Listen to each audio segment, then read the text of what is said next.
They say history is written by the winners, but when it comes to spies and spy masters, the failures often tell us more.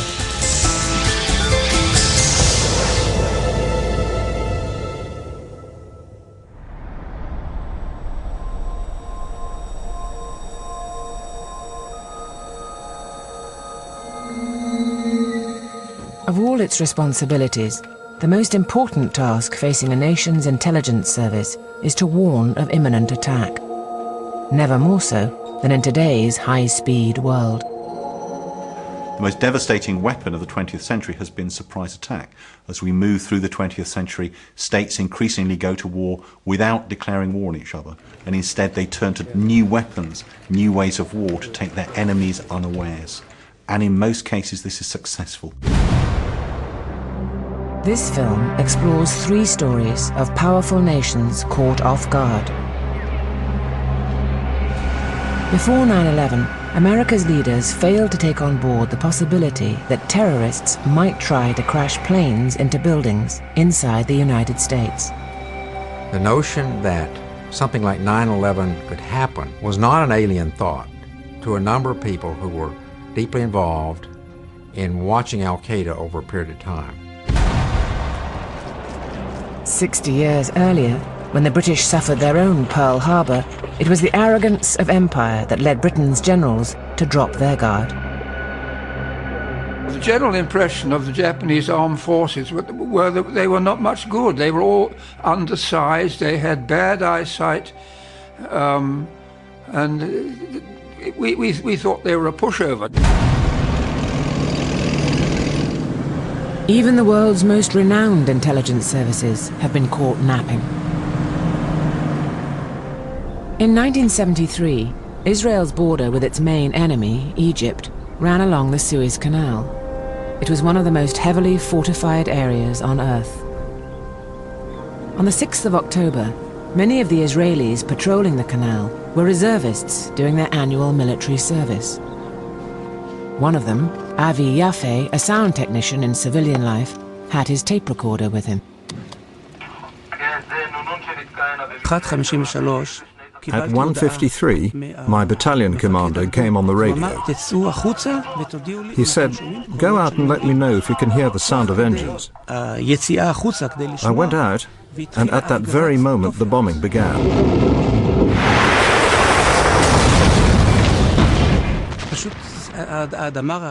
The ground shook. The war had begun. But Israel was not ready for war. This would prove to be the greatest intelligence blunder in its history. In the next days, its very survival would be in the balance.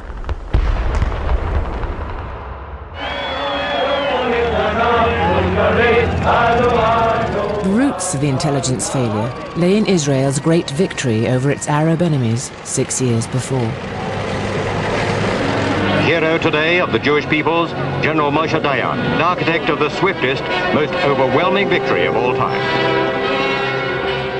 In just 6 days in 1967, Israel had crushed the armies of Jordan, Syria and Egypt and tripled the size of its territory. From Egypt, it had seized the entire Sinai Desert. Now its territory ran right up to the Suez Canal, little more than 100 miles from the Egyptian capital, Cairo. Our victory was beyond our wildest expectations.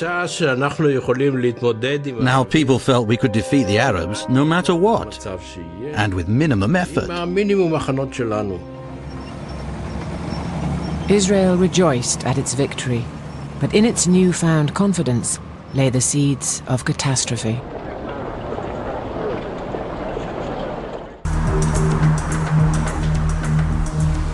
In 1970, 3 years after its humiliating defeat by Israel, Egypt got a new president, Anwar Sadat.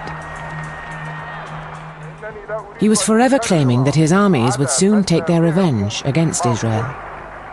Our intelligence people said that Sadat had no charisma, and they said that he was incapable of deciding anything. He was seen as a bit of a joke.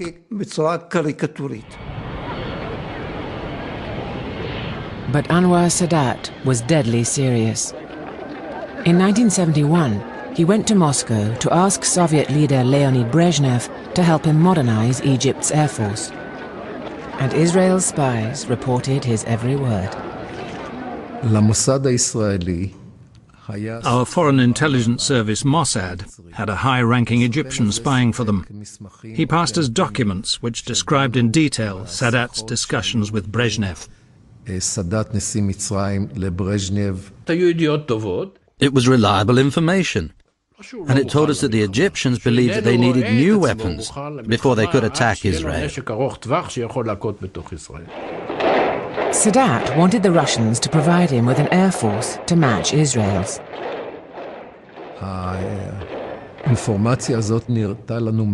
This made perfect sense to me because Egypt wanted to reconquer the Sinai, which is a desert. But they could not hope to win a desert war as long as we had control of the skies. Israel's intelligence chief got good news. The Russians refused Egypt's request for new aircraft. So Israel was safe from Egyptian attack. Or so they thought. But Sadat was determined. Egypt would have to find a way without Russian planes.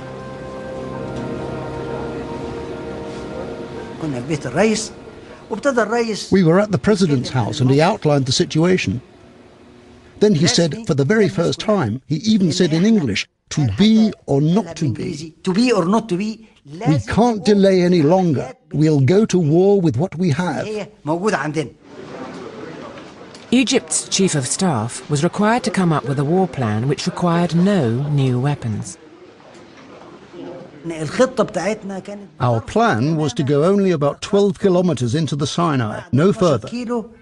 Everything else followed from that. By advancing only 12 kilometers and stopping, the Egyptians aimed to establish a foothold in the Sinai desert while staying inside the protective cover of their anti-aircraft missiles. We'd make up for the weakness of our air force by deploying SAM missiles. Then we wouldn't need a strong air force. This time, Egypt kept its plan secret from Israel's spies. So from then on, Israel's reading of Egypt's war plan was out of date. The Israeli army only thought in terms of Egypt launching all-out war. Neither the army nor the intelligence service ever considered that Egypt might change its plan. To succeed, the Egyptians needed to move a huge army to the canal without alarming Israel. From their lookout posts, Israeli troops could see every movement on the other side. The Egyptians could not hide their troops, so they set out to hide their intentions. Between October 72 and October 73, we mobilized our forces 23 times, so the enemy got used to our troops moving back and forth. In April 1973, Israel's spies warned that Egypt really was about to attack. Only the head of military intelligence, General Zaira, dismissed the warning. All the same, the Chief of Staff called up the reserves. But there was no war. Then people said, why did you do that, when the head of intelligence told you there'd be no war? This greatly strengthened Zaira's position and prestige. After that, whenever this question came up, no one dared to contradict him.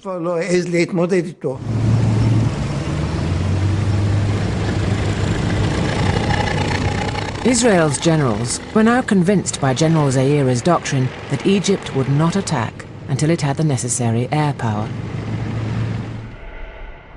In Washington, the CIA was not so sure. By mid-September, they were growing suspicious of Egypt's intentions. The CIA analyst, and I was one of those analysts, thought it was time to use the liaison channel with Israel, and we got back a response that was kind of severe in terms of, we think you're overreacting, we think this is a very extreme interpretation of the intelligence. And this had a tremendous impact on CIA's Arab analysts, the ones who covered the Middle East, that if the Israelis, if they're not